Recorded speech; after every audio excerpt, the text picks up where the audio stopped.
স্বাগত ইন্ডিপেন্ডেন্ট টেলিভিশনের সাপ্তাহিক আয়োজন আশার বাংলাদেশে। সঙ্গে আছি আমি জাহিদ হোসেন। নববর্ষের দোতনা সবসময় প্রতি বছরই নতুন নতুন দিকে যাচ্ছে এবং এখন শুধুমাত্র বর্ষবরণ ঢাকা কেন্দ্রিক না, সারা বাংলাদেশেই ছড়িয়ে পড়েছে এবং অনেকভাবেই বর্ষবরণ হচ্ছে। নববর্ষকে ঘিরে সেজে উঠছে পর্যটন এলাকাগুলো। পর্যটন আকর্ষণে হোটেল মোটেলগুলো সাজছেন বৈশাখী আবহে। বৈশাখকে কেন্দ্র করে চাঙ্গা হয়েছে পর্যটন এলাকার ব্যবসা বাণিজ্য। নববর্ষের ছুটি কাটাতেই অনেকেই বেছে নিচ্ছেন পর্যটন নগরী কক্সবাজারকে। এরই মধ্যে বুকিং হয়ে গেছে হোটেল মোটেলগুলো। আকর্ষণ বাড়াতে হোটেল মোটেলগুলোতে যুক্ত হচ্ছে আবহমান বাংলার নানা অনুষঙ্গ। বিনোদনের জন্য রয়েছে আমাদের ব্যাপক আয়োজন। তার মধ্যে 3 দিন ব্যাপী বৈশাখী মেলা এবং সুদূর কুষ্টিয়ার লালন একাডেমি থেকে আমরা নিয়ে আসছি ঐতিহ্যবাহী বাউল গানের জন্য বাউল গোষ্ঠী। এছাড়াও পান্তা ইলিশ এবং পিঠাপুলি তো থাকছেই।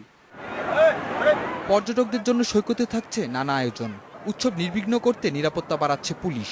পয়লা বৈশাখ উপলক্ষে আমাদের যে সিকিউরিটি পারপাস, সেই সিকিউরিটি পারপাসে আমরা আমাদের যে 69 জন ফোর্স প্রতিনিয়ত কাজ করে তাদের পাশাপাশি 4টা মোটরসাইকেল, একটা সাইক্লোন পার্টি রাখবো। বৈশাখ উপলক্ষে পসরা বাড়াচ্ছেন রাঙ্গামাটির ঐতিহ্যবাহী পণ্যের বিক্রেতারা। পর্যটক বাড়ার সঙ্গে সঙ্গে বিক্রি বাট্টা বাড়ার আশা করছেন তারা। ছোট বড় সবার জন্য নতুন নতুন ড্রেস আছে, যেমন শাড়ি আছে, ফুটু আছে, পাঞ্জাবি আছে, বিভিন্ন কালেকশন হয়েছে। আয়োজনে পিছিয়ে নেই বান্দরবানের পর্যটন স্পটগুলো। মেঘলা, নীলাচল, শৈলপ্রপাত ও নীলগিরিতেও চলছে বর্ষবরণের প্রস্তুতি। Independent news. এ বিষয়ে আলোচনার জন্য স্টুডিওতে আছেন অবকাশ পর্যটনের ব্যবস্থাপনা পরিচালক শিবলুল আজম কুরেশি ও নিত্য উপহারের স্বত্বাধিকারী বাহার রহমান। কথা বলবো তাদের সঙ্গে। আপনাদের দুজনকে স্বাগত। আমরা জানি যে নববর্ষের আয়োজনটা এখন শুধুমাত্র আর টিএসসি বা ঢাকা বিশ্ববিদ্যালয় কেন্দ্রিক নেই, শুধুমাত্র মঙ্গল শোভাযাত্রার মধ্যে সীমাবদ্ধ না, অনেকটা ছড়িয়ে গেছে। এবং গত কয়েক বছরে আমরা যেটা দেখতাম যে পয়লা বৈশাখকে কেন্দ্র করে পর্যটনের অনেক বিস্তার ঘটছে। এই বছরও অনেক প্রস্তুতি আমরা দেখছি। তো কুরেশি ভাই, আপনার কাছে একটু প্রথমে জানতে চাইবো যে এই যে বলছি আমরা বাড়ছে সত্যিকার অর্থেই উৎসবকে ঘিরে, কারণ আমরা অন্যান্য দেশে দেখি যে কোনো এই ধরনের উৎসবকে ঘিরে একটা পর্যটনের সম্ভাবনা তৈরি হয়, সেটা দেখা যায়। সেই চিত্রটা বাংলাদেশে আসলে কেমন?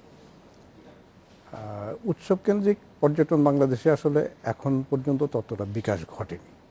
তো নববর্ষকে উৎসব হিসাবে নিয়েছি আমরা, বলা যায় গ্র্যাজুয়ালি এটা পপুলার হচ্ছে, মানুষ উৎসব হিসাবে এটাকে গ্রহণ করছে।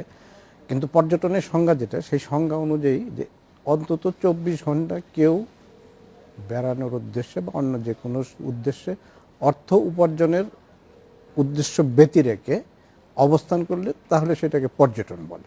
তো আমাদের দেশে যেটা হয়, যার যার নিজের শহরে আমরা এই উৎসবে অংশগ্রহণ করি, যেটা পর্যটনের মধ্যে পড়ে না।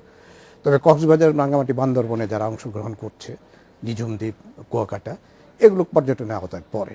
তো এইটা বলতে গেলে এখন সূচনা লগ্নে আছে আমাদের এই উৎসব কেন্দ্রিক যেটা। তবে এই পহেলা নববর্ষ নিয়ে আমার একটু ব্যক্তিগত ফিলিংস আছে। সেটা হলো যে বিশ্বের বিভিন্ন জায়গায় স্বাধীনতার জন্য মানুষ জীবন দিয়েছে, গণতন্ত্রের জন্য জীবন দিয়েছে, যে ঐতিহ্য আমরাও ধারণ করি। কিন্তু আমরা এমন একটা গর্বের বিষয় ধারণ করি যে গর্বের কোনো অংশীদার নেই, সেটা হলো আমাদের বাংলা ভাষার জন্য আমরা জীবন দিয়েছি। এবং এই নববর্ষটা কিন্তু বাংলা ভাষা একটা বর্ষপঞ্জি। অনেক ভাষা আছে যাদের নিজস্ব বর্ষপঞ্জি নেই।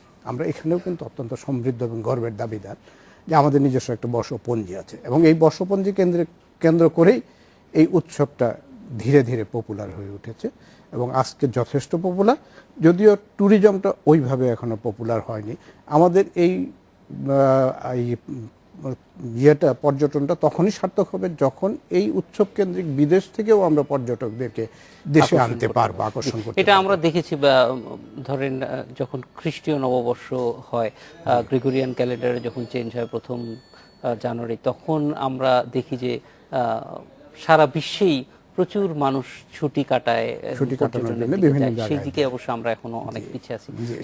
বাহার ভাই, আপনার কাছে আসবো, যদিও আমরা যেটি জানতে চাইবো যে এই যে নববর্ষের উৎসবটা তো ছিল আবহমান কাল থেকেই, কিন্তু এটার যে এখনকার ব্যাপ্তি, সেই ব্যাপ্তিটা বাড়াটা এটা আপনাদের চোখের সামনে দিয়ে বেড়েছে, এবং বিশেষ করে এই উৎসবের রংটা মানুষ যে নিজেরা বহন করা শুরু করলো ব্যাপকভাবে, এটা আমি বলবো যে নাগরিকরা যে বহন করা শুরু হলো সেটার সঙ্গে আপনারা সরাসরি সম্পৃক্ত। নিত্য উপহারের যে টি শার্টগুলি ছিল সেখানে নানান ধরনের লোকজ যে মোটিভ আপনারা ব্যবহার করেছেন। আমরা একটু গল্পটা জানতে চাই যে শুরুর দিকে কি পরিস্থিতি ছিল আর এখন আমরা আসলে কোথায় এসে দাঁড়িয়েছি, তাহলে হয়তো পর্যটনেও এখন শুরুর জায়গা, আমরা দেখতে পারবো যে সামনের দিনটা কেমন হবে। আসলে পর্যটনের সাথে তো পোশাকেরও একটা রিলেশন আছেই শেষ পর্যন্ত, কারণ ওই যে বাইরের পর্যটকরা যদি দেশে আসেন ওরা চায় যে আমাদের দেশের কৃষ্টি কালচার ঐতিহ্যকে তুলে ধরে, এরকম খাদ্য কিংবা পোশাক এরকম অনেক বিষয়ই তারা জানতে আগ্রহী। তো আমরা 2001 সালে যখন টি শার্ট শুরু করি, আমরা চেষ্টা করেছি দেশীয় মোটিভ, দেশীয় চিন্তা, লোককথা, উপকথা, গল্পকথাগুলি আমাদের পোশাকে আসুক। এটা জানি যে আমরা তো সবাই জানি যে আসলে যে কোনো দেশে গেলেই সুবিনির বলে একটা জিনিসের আসলে ব্যাপক প্রসার। প্রত্যেকটা সংগঠনেরই একটা সুবিনির শপ থাকে, দোকান থাকে। একটা শহর বিষয়ক অনেক টি শার্ট পাওয়া যায়, নিজেদের ইতিহাস ঐতিহ্য নিয়ে অনেক কাজ পাওয়া যায়। আমরা থাইল্যান্ডে দেখি যে ওরা এক হাতি নিয়ে এত অসংখ্য ধরনের কাজ করে থাকে এবং প্রত্যেকটাই অসাধারণ সুন্দর। তো আমরা অবশ্যই এক্ষেত্রে আমাদের জিনিসগুলিকে মূল্যায়ন করতে চাই, আমাদের নিজেদের শিল্পীদের, নিজেদের প্রাচীন স্থাপনা, ইতিহাস ঐতিহ্যগুলিকে আমরা টি শার্টে ধারণ করার চেষ্টা করেছি। তো 2001-এর শুরুতে যেটা ছিল যে আসলে পহেলা বৈশাখের দিন আমরা চারুকলার সামনে আমাদের টি শার্ট নিয়ে প্রথম বসি। সেই সময় এটা ঠিক যে এই জাতীয় পোশাক ছিল না, এবং আমি মনে করি যে আসলে ধারাবাহিকভাবে যদি উদ্যোগ নেওয়া হয়ে থাকে, আমরা চর্চা করে যেতে থাকি, একটা না একটা সময় সেটা আসলে মানুষ অ্যাকসেপ্ট করে। আর অ্যাকসেপ্ট করার বিষয় হলো যে আসলে প্রত্যেকে আসলে মনে মনে নিজেকে প্রকাশ করতে চায়, নিজেকে ধারণ করতে চায়। তো পোশাক কিংবা খাদ্য এগুলি যদি আশেপাশে না থাকে, আমরা যারা উদ্যোক্তা পোশাক করি, আমরা যারা খাবার কাজ করি, তো ওই ক্ষেত্রে আমাদের একটা ভূমিকা আছে আর কি। তো একটা সময় প্রচুর উদ্যোক্তা আসছেন, প্রত্যেকে মনের অনুভূতি ভাব প্রকাশের জন্য আসলে সবসময় তো মুখে বলা যায় না, পোশাক আশাক কর্মকাণ্ডে এগুলি উপস্থাপিত হয়।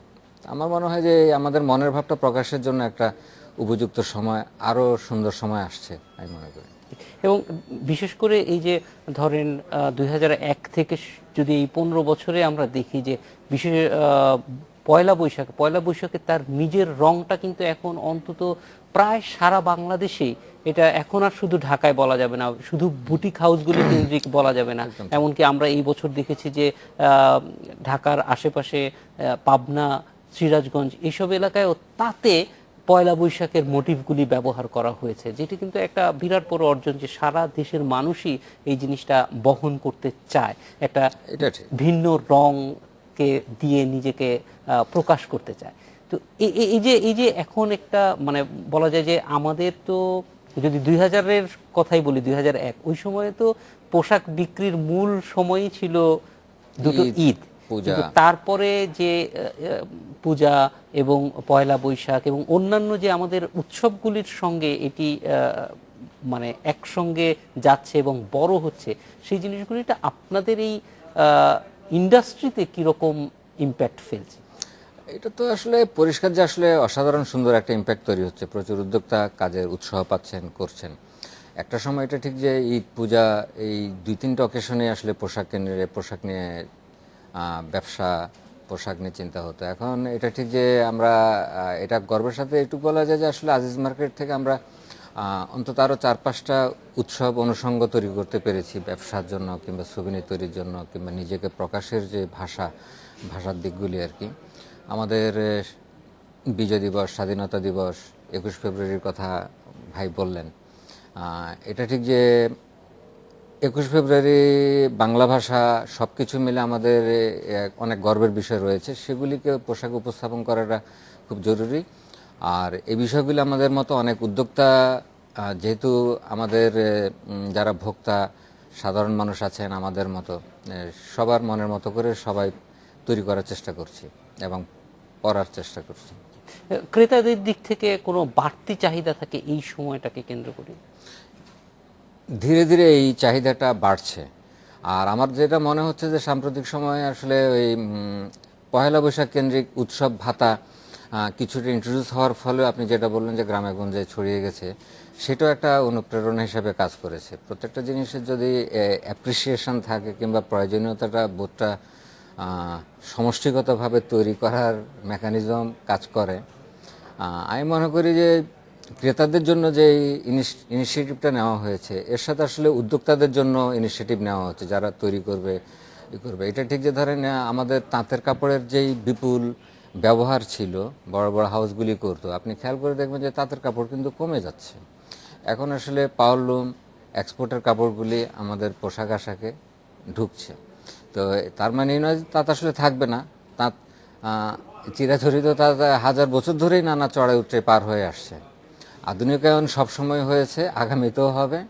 আমাদের আধুনিকায়নের মধ্যে দিয়েই, আধুনিক জিনিসগুলির মধ্যেই নিজেকে প্রকাশ করতে হবে, নিজেদের ভাষা ঐতিহ্যকে প্রকাশ করতে হবে। বাহার ভাই, এই জায়গাটা আপনার কাছে পরে আবার ফিরে আসবো, যে বিশেষ করে এই যে নিজেকে প্রকাশ করার যেই মাধ্যমগুলি ব্যবহার করেন, যারা যে এই কাজগুলি করেন শিল্পীরা, তারা এই সময়টা কিভাবে কাজ করেন সেগুলি নিয়েও আমাদের আগ্রহ আছে।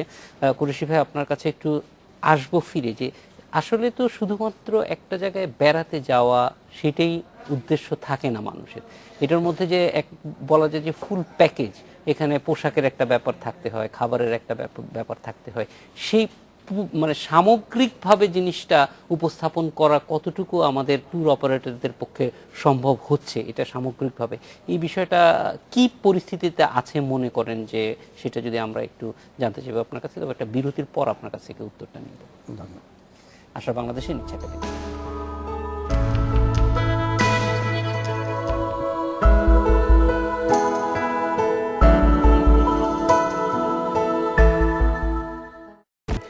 বিরতির পর ফিরে এলাম আশার বাংলাদেশে। কুরাশি ভাই, আপনার কাছে একটু আসবো, যে এই যে মানে সবকিছু মিলিয়ে পর্যটনটা শুধুমাত্র একটা ট্যুর অপারেশন না, আরো অনেকগুলি বিষয় এখানে যুক্ত হয়, সেটা যুক্ত করাটা সম্ভব হচ্ছে কিনা, নাকি মানে কিভাবে দেখছেন জিনিসটা, এখন কি পর্যায়ে আছে?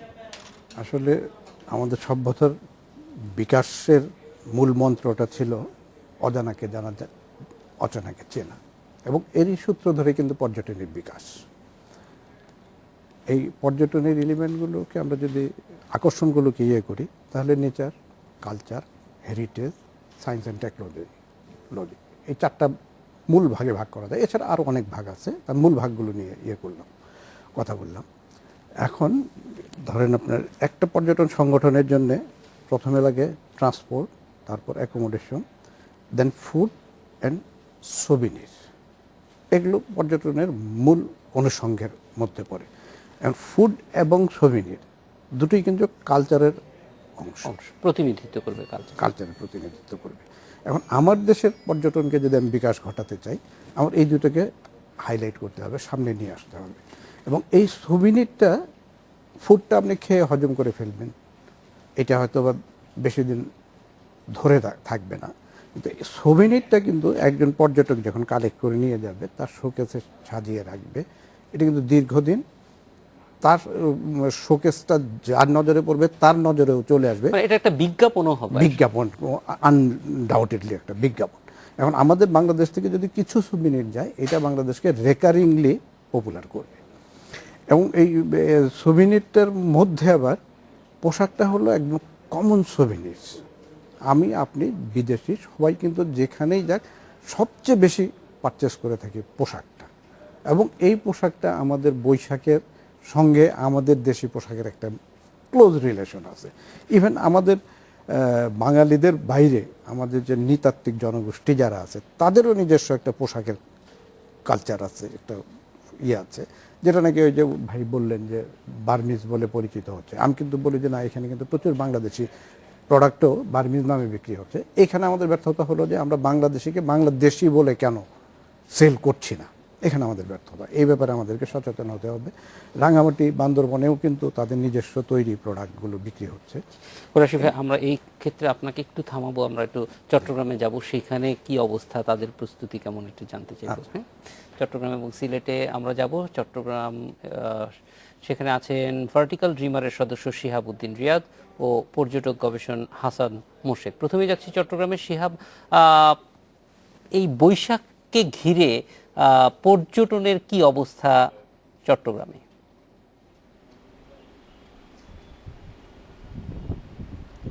বৈশাখকে ঘিরে আসলে চট্টগ্রামে যেটা সবসময় হয়, প্রতি বছরই চট্টগ্রামে অনেক আয়োজন হয়, যেমন ডিসি হিলে বৈশাখের আয়োজন, সিআরবিতে বৈশাখের আয়োজন। এটার সাথে সাথে বৈশাখের ব্যাপ্তি এত বেড়েছে চিটাগংয়ে, এখন পাড়াকেন্দ্রিক অনেকগুলি প্রোগ্রাম, অনেকগুলি বৈশাখ রিলেটেড অনেক ধরনের প্রোগ্রাম আমরা দেখতে পাই। এছাড়াও শুধু চিটাগং না, চিটাগংয়ের বাইরে যদি যান, আপনি পর্যটন খাতের কথা যদি বলতে চান, আমরা যদি কক্সবাজার যাই, আমরা যদি বান্দরবন যাই, আমরা যদি রাঙ্গামাটি যাই, আমরা যদি খাগড়াছড়ি যাই, এইসব জায়গায়ও কিন্তু এখন বৈশাখটা অনেক অনেক বৈশাখের ব্যাপ্তিটা অনেক বেশি বেড়েছে। প্লাস হচ্ছে কক্সবাজারে বৈশাখে আগে যেটা ছিল, বৈশাখের আগে চট্টগ্রাম কেন্দ্রিক, শহর কেন্দ্রিক প্রোগ্রামগুলি হতো, কিন্তু এখন কক্সবাজারে বা বান্দরবনে যান আপনি, বান্দরবনে অনেক পর্যটক যাচ্ছে, কক্সবাজারে অনেক পর্যটক যাচ্ছে শুধুমাত্র বৈশাখকে উপভোগ করার জন্য, বৈশাখের এই আনন্দটা সবার মাঝে বিলিয়ে দেওয়ার জন্য, সবাই যাতে বৈশাখের সেই মজাটা করতে পারে, সেজন্য কিন্তু দিন দিন পর্যটনের সাইডে এই বৈশাখের কারণে পর্যটন ব্যাপারটা অনেক বেশি বাড়ছে। প্লাস এইবার যেহেতু আমরা বৈশাখে 3 দিনের বন্ধ, সরকার গভর্নমেন্ট বৈশাখের বৃহস্পতিবার, শুক্রবার, শনিবার যেহেতু 3 দিন বন্ধ, যার কারণে পর্যটকদের এইবার ভিড়টা কক্সবাজার এবং বান্দরবনের দিকে ভিড়টা অনেক বেশি হবে। সাথে রাঙ্গামাটিতেও আছে, খাগড়াছড়িতেও আছে, অনেক বেশি ভিড় বাড়বে। প্লাস এটার সাথে সাথে আরেকটা যেটা হচ্ছে, কক্সবাজারের যেই ঐতিহ্যগুলি, যে মারমা পল্লীগুলি আছে, রাখাইন পল্লীগুলি আছে, ওখানে যে বৈশাখী উৎসবের যে উন্মাদনাগুলি, সেগুলি কিন্তু আগে আমরা কিন্তু বাংলাদেশিরা বা বাঙালিরা আমরা কিন্তু কখনো এই এই এই ওদের সংস্কৃতির সাথে কিন্তু কখনো যেতাম না বা ওভাবে উপভোগ করতে পারতাম না। কিন্তু ইদানিং ধরেন তাদের যে একটা ভিন্ন সংস্কৃতি আছে, বৈচিত্র্য আছে, সেই বৈচিত্র্যটা অন্বেষণ করতে যারা যাচ্ছেন বা যেতে চান, তারা কতটুকু যেতে পারেন, এটার জন্য বিশেষ করে যারা নিয়ে যায় তাদের প্রস্তুতি থাকে কিনা, নাকি এটা জাস্ট গিয়ে যদি চোখে পড়ে যায় তাহলে দেখা? এটা বর্তমানে, আগে যেটা হতো যে যাচ্ছে গিয়ে যদি চোখে পড়ে যায় এভাবে হতো, কিন্তু এখন কিন্তু সবাই এখান থেকে প্রি প্ল্যান করে যাচ্ছে, আগে হোটেল বুকিং করছে, গিয়ে তারপর কোথায় প্রোগ্রামটা হবে সেই ব্যাপারে জানছে, একজন থেকে আরেকজন জেনে নিচ্ছে কিভাবে যেতে হবে। প্লাস সরকারিভাবে এই কিছু উদ্যোগও আছে। সো গিয়ে ওখানে আগে যেটা হতো যে কোথায় প্রোগ্রামটা হবে সেটা জানতো না, এখন মোটামুটি অনেকেই জানে, বন্ধু বান্ধবদের থেকে খবর নিয়ে, যারা আগে গেছেন তাদের কাছ থেকে খবর নিয়ে যাচ্ছেন। তবে এই ক্ষেত্রে কিছু প্রবলেম, কিছু সমস্যা আমরা দেখতে পাই, সেটা হচ্ছে ওখানে ওদের সংস্কৃতির সাথে বা ওদের স্পোর্টসের সাথে মিলতে গিয়ে আমরা হচ্ছে কি, আমরা ওদেরকে অনেক সময় ডিস্টার্ব করছি, ওরা অনেক ক্ষেত্রে এটাকে ডিস্টার্ব ফিল করছে। সেই জন্য আমরা যারা পর্যটকরা ওখানে যাব, আমাদের সবসময় খেয়াল রাখতে হবে সেই উপজাতিদের যাতে ওরা যাতে ডিস্টার্ব ফিল না করে, ওদেরকে রেসপেক্ট করতে হবে, আমাদের ওদের সংস্কৃতিকে রেসপেক্ট করতে হবে। সো ওইটা যদি আমরা করতে পারি, এই আনন্দটা আরও অনেক বাড়বে এবং তাদের সংস্কৃতিটাও আমরা অনেক ভালোভাবে অবলোকন করতে পারবো এবং অনেক ভালোভাবে দেখতে পারবো। অনেক ধন্যবাদ আমাদের সঙ্গে যোগ দেওয়ার জন্য। আমরা একটু চলে যাব সিলেটে, সেখানে আছেন পর্যটন গবেষক হাসান মোর্শেদ।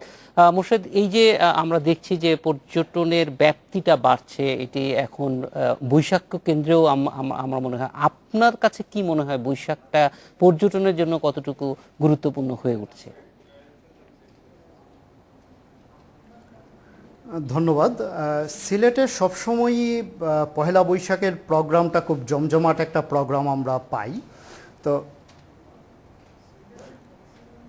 তো গত 2-3 বছর থেকে যেটা হয়েছে যে সিলেটের আমাদের নিজস্ব যে উদযাপন, এর সাথে মানে পর্যটন বিকাশের ফলে এই ছুটিতে পহেলা বৈশাখের ছুটিতে প্রচুর পরিমাণে পর্যটক সিলেটে আসছেন এই পহেলা বৈশাখের সময়ে। আর এইবার যেটা হলো যে 14, 15, 16 3 দিন ছুটি থাকায় শ্রীমঙ্গল এবং সিলেট দু জায়গাতেই প্রচুর পরিমাণে টুরিস্টরা আসছেন। এবং হাসান, এই যে টুরিস্টরা আসছেন তাদেরকে স্থানীয় সংস্কৃতি, স্থানীয় মানুষের, আমরা জানি যে অনেক বৈচিত্র্যপূর্ণ সংস্কৃতি কিন্তু বাংলাদেশে বিভিন্ন জায়গায় আছে, বিশেষ করে সিলেট অঞ্চলতেও বটে, সেইগুলি তুলে ধরার কোনো বাড়তি উদ্যোগ আছে কিনা, সেটা প্রশাসনের পক্ষ থেকে হোক অথবা যারা ট্যুর অপারেটর আছে তাদের পক্ষ থেকে? আমরা যেটা করি যে সিলেটে যে পর্যটকরা আসছেন, যে সিলেট জানেন যে সিলেট হচ্ছে প্রাকৃতিক সৌন্দর্যের একটা চমৎকার গন্তব্য এবং এর সাথে সাংস্কৃতিক বৈচিত্র্যও আছে, কারণ আমাদের এইখানে বাঙালিদের পাশাপাশি আমাদের অন্যান্য নৃতাত্ত্বিক জনগোষ্ঠী খাসিয়ারা আছেন, মণিপুরীরা আছেন। তো স্পেসিফিকলি ধরেন পহেলা বৈশাখ যখন হচ্ছে, একই সময়ে মণিপুরী বা খাসিয়াদের কোনো উৎসব নেই, কিন্তু পর্যটকদের একটা নির্দিষ্ট গন্তব্য থাকে, যেমন জাফলংয়ে খাসিয়াপল্লীতে যাচ্ছেন, শ্রীমঙ্গলে খাসিয়াপল্লীতে যাচ্ছেন, সিলেট শহরের কাছাকাছি আমাদের যে মণিপুরি পাড়াগুলো আছে এবং মণিপুরীদের পোশাকের দোকান আছে, এগুলোতেও কিন্তু পর্যটকরা যাচ্ছেন। তো সব কিছু মিলে কিন্তু এখানে একটা সাংস্কৃতিক বৈচিত্র্য আছে, যেটা সরাসরি না হলেও আমাদের মানে সাংস্কৃতিক যে বৈচিত্র্য সেটাকে সবসময় বহমান থাকছে। শিহাবুদ্দিন, রিয়াদ ও হাসান মোরশেদ, আপনাদের দুজনকে অনেক ধন্যবাদ আমাদের সঙ্গে যোগ দেওয়ার জন্য। আর এই সঙ্গে আশার বাংলাদেশে নিবেদন।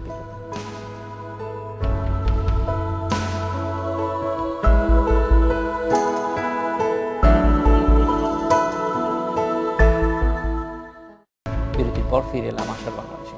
বাহার ভাই, আপনার কাছেই আসতে চাই যে এই যে লোকোমোটিভগুলি যে আপনারা ব্যবহার করেন, সেটা কিভাবে নিয়ে আসেন এবং সেগুলি নিয়ে আসাটা কতটুকু চ্যালেঞ্জিং?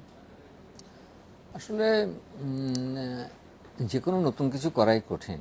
মানে আমরা যেটা করার চেষ্টা করেছি, আমরা বুঝতে পারিনি যে বুঝেছি যে ঢাকা শহরে লন্ডনের টি শার্ট যেরকম যত্নের সাথে সুন্দর করে দোকানগুলিতে সাজানো আছে, আমরা চেষ্টা করেছি আসলে আমাদের শহরটাকে ধরতে, আমাদের জেলা শহরগুলিকে ধরতে, বিভাগীয় শহরগুলিকে উল্লেখযোগ্য বিষয়গুলি ধরতে এবং আমাদের জ্ঞানী গুণীদের কর্মকাণ্ডগুলিকে আমাদের পোশাকে উপস্থাপন করতে।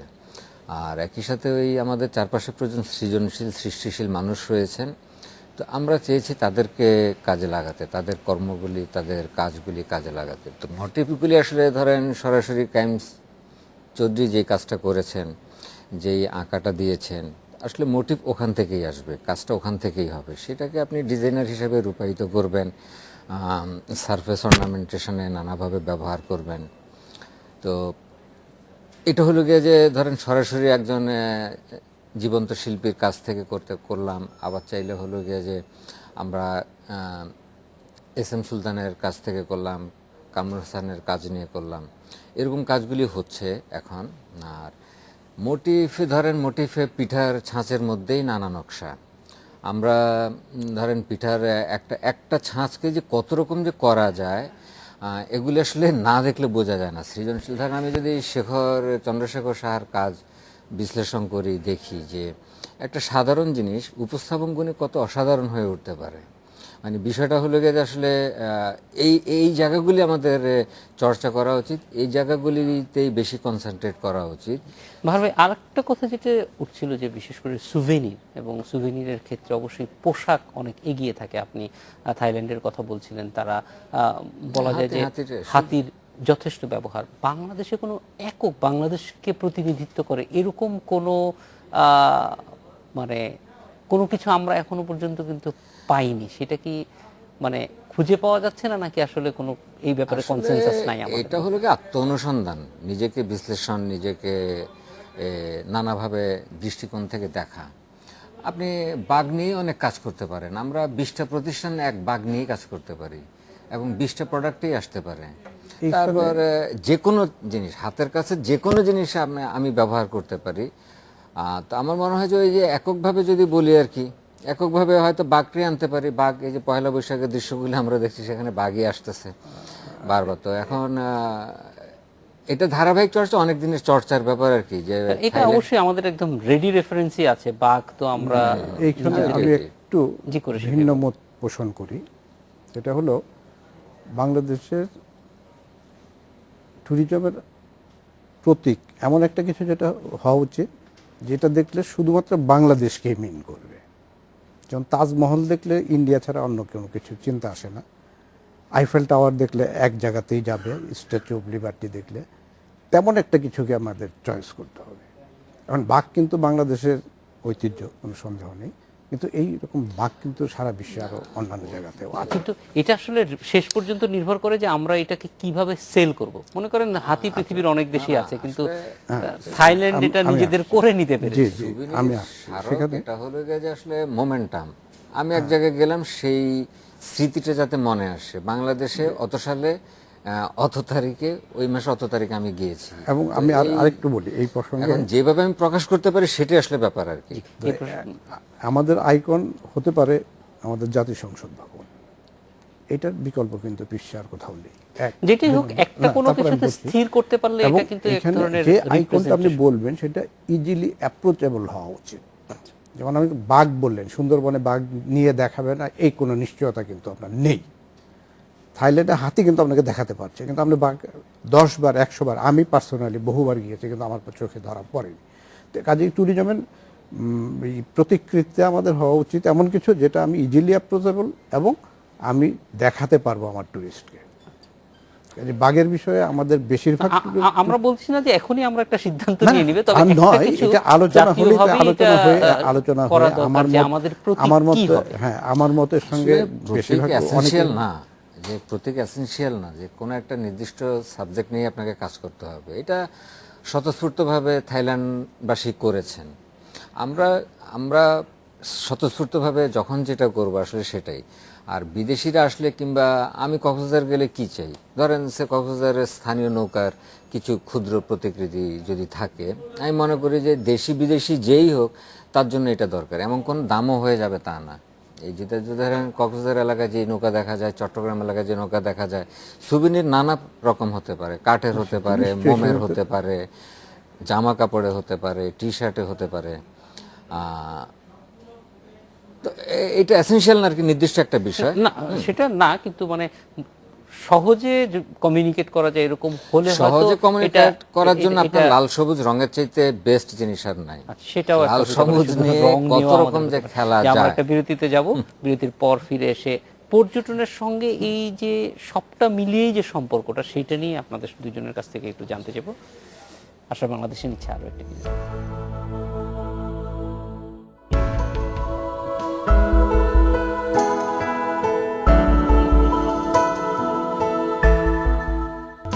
স্বাগত আরেকবার, দেখছেন আশা বাংলাদেশ। করিশি ভাই, আপনার কাছে জানতে চাই যে এই যে পর্যটনের নতুন নতুন সম্ভাবনা তৈরি হচ্ছে, সেইটা আপনারা যারা এখানে কাজ করছেন তারা কিভাবে এক্সপ্লোর করছেন? নতুন নতুন সম্ভাবনা বলতে আপনার আমাদের দেশটা কিন্তু আকারে ছোট হলেও এখানে বৈচিত্র্য আছে প্রচুর। যেমন একসময় সেন্ট মার্টিন বাংলাদেশের ট্যুরিজমের স্পট হিসাবে পরিচিত ছিল না। 96-এ আমি সেন্ট মার্টিনসের সর্বপ্রথম হোটেল অ্যান্ড ইনিশিয়েটিভ নিই, এবং আল্লাহর রহমতে সেটা আমার ওই ইনিশিয়েটিভটা কাজে লেগেছে। কিন্তু কাজে লাগলেও নিয়ম পরিকল্পনার অভাবে সেটা আবার মানে সেটা বরং ক্ষতির দিকে এতটাই অপরিকল্পিত। জি, সিমিলারলি আমি কিন্তু নিঝুম দ্বীপেও একটা রিসোর্ট করেছি। তো নিঝুম দ্বীপের রিসোর্টটা এখন পর্যন্ত কিন্তু ভার্জিন আছে, নিঝুম দ্বীপ এলাকাটা। এখন যদি গভর্নমেন্ট স্ট্রিক্টলি ওখানে পদক্ষেপ নেয় যে না, এটাকে এই ক্রাইটেরিয়ার মাধ্যমেই ডেভেলপ করা যাবে, এর বাইরে নয়, যেটা সেন্ট মার্টিন পর্যটনের সঙ্গে যে প্রকৃতির সম্পর্কটা, এইটাকে রক্ষা করার অত্যন্ত গুরুত্বপূর্ণ। আজকে সেন্ট মার্টিনসে যেভাবে চলছে, কিছুদিন পর মানুষ সেন্ট মার্টিনসে যাওয়ার আকর্ষণ বোধ করবে না, কারণ ওখানকার যে ন্যাচারাল অ্যাট্রাকশন সেটাই তো ধ্বংস হয়ে যাচ্ছে। এবং আমি নিজেকে কিন্তু এইখানে দায়ী করি কেন, যে সেন্ট মার্টিনসে আমার রিসোর্টটা 3 তলা বিল্ডিং করেছি আমি কিন্তু এটা জেনে বুঝে করিনি। কারণ তখন এমন কোনো ক্রাইটেরিয়া ছিল না যে এখানে একতলা বা দোতলার উপরে করা যাবে না, বা সো অ্যান্ড সো স্পেস নিয়ে এত পার্সেন্ট জায়গায় উপর কনস্ট্রাকশন করা যাবে, বাকি জায়গা ভ্যাকেন্ট থাকতে হবে ইত্যাদি ইত্যাদি যে সমস্ত নীতিমালাগুলো থাকা প্রয়োজন তখন ছিল না। তো আজকে আমি ফিল করি যে আমি যে কাজটা করেছি এটাই ভুল হয়েছে। একটা জিনিস জানতে চাই, যদি এই ক্ষতিটা তো অনেকখানি হয়ে গেছে, কিন্তু ভবিষ্যৎ মানে আরো ক্ষতি যাতে না হয় সেই জন্য আপনার কি কোনো কিছু মনে হয় যে এই কাজটা করার প্রয়োজন? হ্যাঁ নিশ্চয়ই, এবং সরকার যে নীতিমালা করেছে এই নীতিমালার বাস্তবায়নটাকে এনশিওর করতে হবে। এখন কিন্তু সেন্ট মার্টিনসের জন্য আমরা এটা ইকোলজিক্যালি ক্রিটিক্যাল জোন ডিক্লেয়ার করা হয়েছে, এবং ক্রিটিক্যাল জোন হওয়ার জন্য কি কি বাধ্যবাধকতা আছে এরও একটা ফ্রেমওয়ার্ক দেওয়া হয়েছে। টাইম টু টাইম এটাকে এনহ্যান্স করতে হবে বা কাটছাট যা কিছু করতে তবে হবে, বাস্তবায়ন কিন্তু করা তো সব ক্ষেত্রেই আমাদের এখানে চ্যালেঞ্জিং, বাস্তবায়নটাই জানি যে হচ্ছে না। আদৌ বাস্তবায়ন আমাদের হবে কিনা কিন্তু এটা দেশের কাগজে কলমে প্রত্যেকটা থাকে। ক্ষেত্রেই ভুরি ভুরি আইন আছে, প্রয়োগ খুব কম। এই প্রয়োগটাকে নিশ্চিত করতে হবে। বাহার ভাই, আপনার কাছে একটু অল্প সময়ে জানতে চাইবো যে এই যে কানেকশনগুলি তৈরি করা, যে পর্যটনের সঙ্গে এই বুটিকের কানেকশন, পর্যটনের সঙ্গে খাবারের কানেকশন, সংস্কৃতির কানেকশন, এইগুলি করার জন্য আসলে ইন্টার ইন্ডাস্ট্রি কোনো ধরনের আলোচনা কখনো হয় কিনা বা হওয়া প্রয়োজন কিনা? আলোচনা হওয়া তো অবশ্যই প্রয়োজন। এ বিষয়ে আসলে আমি যেটা মনে করি যে সরকারি পর্যায়ে, জাতীয় পর্যায়ে আসলে প্রধানত ভূমিকাটা দরকার। যোগাযোগ আমরা ব্যক্তিগতভাবে ইন্ডিভিজুয়ালি আমরা করে নিচ্ছি আমাদের মতো করে। এটা গুরুত্বপূর্ণ যে সরকারের যে খুব বেশি পরিকল্পনা আছে সেটা বোঝা যায় না, কারণ কক্সবাজারকেই যদি আপনি দেখেন সেখানে কিন্তু হোটেল মোটেল জোন আছে, কিন্তু সেইখানে একজন পর্যটক আর কি কি করবে? আপনাদের জন্য কোনো বিক্রয় কেন্দ্রের জন্য আলাদা স্পেস সেখানে দেওয়া হয়নি, বা এটা মানে ওইখানকার স্থানীয় খাবারের জন্য আলাদা কোনো স্পেস নাই। এটা আমরা যদি জানি, শুনি কিংবা দেখেছি অনেক সময় অনেক দেশে, যে আসলে এই ট্যুরিস্ট জোনগুলিতে ধরেন কালচারাল কিছু প্রোগ্রাম রেগুলার হয়ে থাকে, যে সন্ধ্যার সময় গেলে এখানে এই খাওয়া দাওয়াটা হয়, আর ট্রেডিশনাল ওদের এই কিছু সাংস্কৃতিক কর্মকাণ্ড, নাচ গান কিংবা আরও কিছু কর্মকাণ্ড দেখানোর ব্যাপার থাকে। তো সেগুলো হয়তো ব্যক্তিগত পর্যায়ে হতে পারে। তো সার্বিকভাবে আসলে যদি একটা গোছানো প্রোগ্রাম না থাকে, আমরা যা করছি আগোছালোভাবে ব্যক্তি উদ্যোগে নিজের ইচ্ছায়, কখনো ভুল করছি কখনো ভালো করছি। ভাইয়া যেটা বললেন যে আমি নিজেই দোষী মনে হচ্ছে নিজেকে, আসলে এই জাতীয় বিষয়গুলিতে স্ট্রিক্ট থাকা উচিত। যে যেরকম বললেন যে আসলে কক্সবাজারের মূল জায়গা থেকে আসলে টেকনাফ পর্যন্ত বিচটাই তো আমরা ধারাবাহিকভাবে কাজ করতে পারি, কেন এক জায়গায় আমরা ব্যবহার না করে একটা জায়গায় একদম পুরো পরিবেশটাই অপরিকল্পিত, একদম পরিবেশ দূষণের মতো একটা অবস্থা। তো এই জিনিসগুলি আসলে অবশ্যই সচেতনভাবে শেষ করতে হবে। আর আমাদের আসলে এই ইন্টার রিলেশন, আলাপ আলোচনা, এবং আমি ওনাকে কিভাবে সহযোগিতা করতে পারি, উনি আমাকে কিভাবে সহযোগিতা করতে পারেন, আমার কোন জিনিসগুলি অ্যাকোমোডেট করতে পারেন, ওনার কোন জিনিসটা আমি অ্যাকোমোডেট করতে পারি, এই জিনিসগুলির জন্য আমাদের আসলে ব্যাপক নিজস্ব যোগাযোগ থাকাই দরকার। আর এই ইন্ডাস্ট্রিতে তো প্রচুর মানুষ কাজ করছে, তো মোটামুটি কম না, বিশাল আয়োজন, প্রচুর তরুণরা এখন ঘুরছে, প্রচুর ছবি ফেসবুকে শেষ পর্যায়ে এসেছি। কুরাশি ভাই, আপনার কাছে একটা জিনিস শুধু জানতে চাইবো যে এই যে আপনি বলেছেন পরিবেশ, মানে পর্যটকদের আসলে আচরণটা কেমন হওয়া উচিত যাতে রক্ষা হয়? হ্যাঁ, এই বিষয়েও কিন্তু পর্যটকদেরকে মোটিভেশনের অত্যন্ত জরুরি। আমি কি আচরণ করব এটা যদি আমি নিজে জানি, উদ্বুদ্ধ হই, তাহলেই কিন্তু আমি প্রয়োগ করব। এটাকে তদারকি করে প্রয়োগ করা প্রায় অসম্ভব। উদ্বুদ্ধকরণের মাধ্যমে এটা করা জরুরি। আপনাদের দুজনকে অনেক ধন্যবাদ আজকে আমাদের সঙ্গে। ধন্যবাদ আপনাকে। ধন্যবাদ। এই ছিল আজকের আশার বাংলাদেশে। আমন্ত্রণ আমাদের পরে।